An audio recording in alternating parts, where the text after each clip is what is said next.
Hey there folks, welcome to Spectrum Pulse. We talk about music, art, and culture. And today we're going to be talking about the newest album from Sia, titled This Is Acting. But first, let's talk briefly about being a pop songwriter. Now, as I've said in the past, I did an entire special comment on it in 2014, that being a pop songwriter is arguably harder than you think. Because, let's be honest here, you can write pretty much anything in the indie scene and some hipster somewhere will declare it a work of absolute genius. Working within the pop framework for the mainstream, that's trickier, walking that tightrope between popular appeal with a hook and conventional structure, and those sparks of individuality that make you a unique artist. And that's when you're writing for yourself.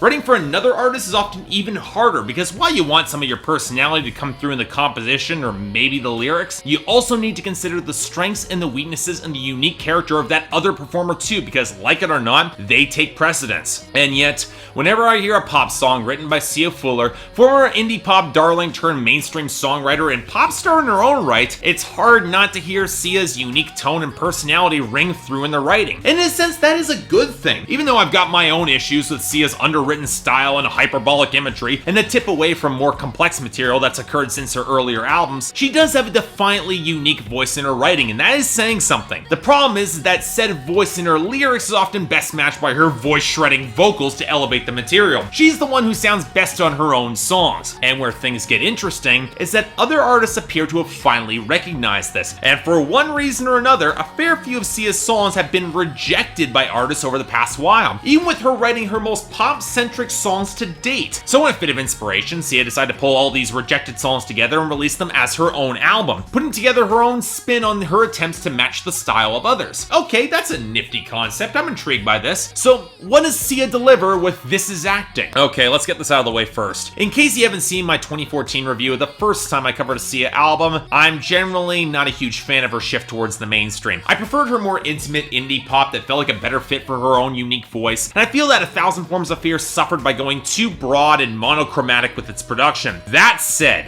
while there are some sonic parallels between that album and This Is Acting, I do find it a more diverse affair. But look, at the end of the day, this is effectively an album full of rejects and B-sides, filler material that wasn't good enough to make the albums of their prospective artists for each song. And it definitely has that feel in the writing, even if Sia's performance can sometimes redeem it. In other words, it's a lot more haphazard than her 2014 release across the board. And while it does hit some bigger highs, I'm not sure if it's better, and that's because the lows are also significantly deeper. So let's start off in the instrumentation and production, where the most notable shifts and differences are. As you would expect, given that the sound that Sia tries to write for Adele is very different than what she writes for Rihanna or Demi Lovato. And unfortunately, a fair chunk of it is dominated by what one would consider Sia's brand of modern production. Much thicker and heavier percussion coming at the expense of any actual melody, instead relying on Sia's huge vocals to match the instrumentals. And I'll reiterate my criticism for that sort of pop production. People remember melodic hooks when they're mirrored in the instrumentation. And while this record is marginally better for showcasing it than 1,000 Forms of Fear, the strings and piano are audible on A Bird Set Free, Footprints, and Alive, the latter probably featuring the best possible balance, especially on that hook. It's hard enough for some of these tracks just to blend together a bit for me, especially considering how desaturated and drained of deeper color and texture these songs are, with flat, buzzy synths or faded pianos, orchestral swells that never really pick up much texture or unique identity, and brass that not only feels synthetic but completely swamps out songs like Move Your Body or Unstoppable. Now granted, songs that were clearly written for Rihanna, like the watery Cheap Thrills, might feature the ugliest chipmunk voice I've heard in years, or the ridiculous ass anthem with the choppy faux 90s production on Sweet Design that sounds like a really bad J-Lo reject. Even with Move Your Body, you can tell with the rhythm and crowd behind the chorus that it was designed as a Shakira dance floor anthem. These songs have a unique identity, but they also highlight a huge issue with this album: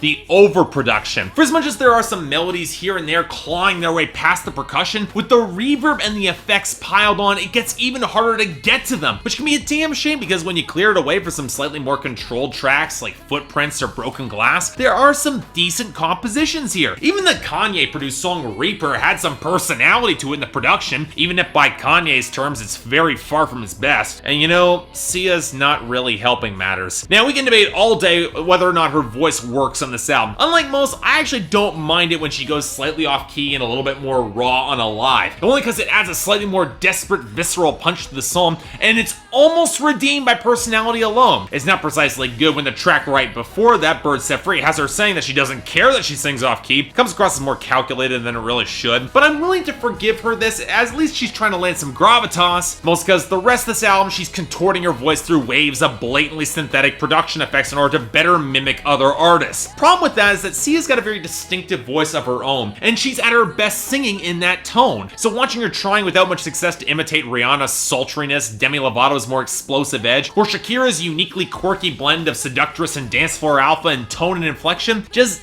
doesn't do anything for me, especially when it feels so forced and inauthentic. I just prefer the original article, and maybe that was part of the point. This is Sia highlighting how she can play all these pop roles and the artificiality of it all beneath it, but that's subtext at best. When you look at this album lyrically, the tracks really start to blend together as come from behind empowerment anthems crossed with dance floor jams and a parade of abusive relationships that might as well ring as comical considering how overstated and overdone they can be. And you might as well just leave nuance at the door here. When you have a song where Sia describes how she'll take 1,000,000 bullets and then follows it with a challenge to her lover, how many would you take? I'm sorry, I can't take that seriously. It also ties into a persistent problem that I've had with Sia's writing recently. It feels so overwrought, even for pop music, that can fall into formula absurdly fast. There's just no build up here that there's any sort of contrast, especially considering outside of Alive and maybe Reaper or Broken Glass, this would be album filler for the respective artist, or worse yet, a redundant song that the artist has already done better in the past. I might not like Jennifer Lopez, but she's made better and more well-composed anthems to her own awesomeness than the asinine sweet design. I'd probably take Jenny from the Block over this. And Shakira has plenty of songs stronger than Move Your Body in the exact same vein with more color and spirit and texture and unique personality. And then there's Unstoppable, which basically feels like Sia trying to rewrite Demi Lovato's Confident, except with little of the actual underlying confidence, which makes all the claims of being unstoppable and invincible completely unconvincing coming from her. And if I were to give any credence to the acting concept, it'd come that Sia's own self-esteem, as evidenced by Footprints or Reaper or the exhausted space between, seems a lot less than a lot of the divas that she's imitating. She's not nearly as confident and strong. And if there was a shred of lyrical nuance highlighting the actual concept of this album for self-aware commentary belying that lack of confidence, I'd be inclined to excuse how thin, generic, and lacking the detail the writing is otherwise, but it's not. And as it is, if there's a record that highlights how acting is always a self-portrait, Sia definitely shows that on this album. But the problem is that she's not exactly a very good actor, and this record is so overproduced and underwritten to do much more than that. In a sense, a lot of this album feels like filler that would have been cut from the respective albums that it was intended for, and as such, I just don't get a lot out of it. And for as much as impacted that this album is trying to make with those huge, thunderous beats, I find many of these songs just kind of formless and forgettable, except when they get aggressively grating. For me, I'm sorry, it's a 5 out of 10 and kind of hard for me to recommend, but I'll also accept that my liking for her earlier work might color some of my opinion of this stuff now. So I'll recommend her early to mid 2000s albums if you haven't heard them yet. For me, at least, I'll take those instead of this. So yeah, thanks a lot for watching. If you'd like to like and subscribe, I'd be more than grateful. I imagine just like the last time I covered Sia, this is bound to be a bit controversial. Just be civil in the comments, that's all I'm asking, and keep in mind, it is my own opinion for whatever that's worth. Till then, if there's anything else I might be able to do to improve my presentation, or any other albums coming out that you want me to take a look at, I'll try to give them a listen. Till then, I'm Mark, you're watching Spectrum Pulse, and I'll see you next time.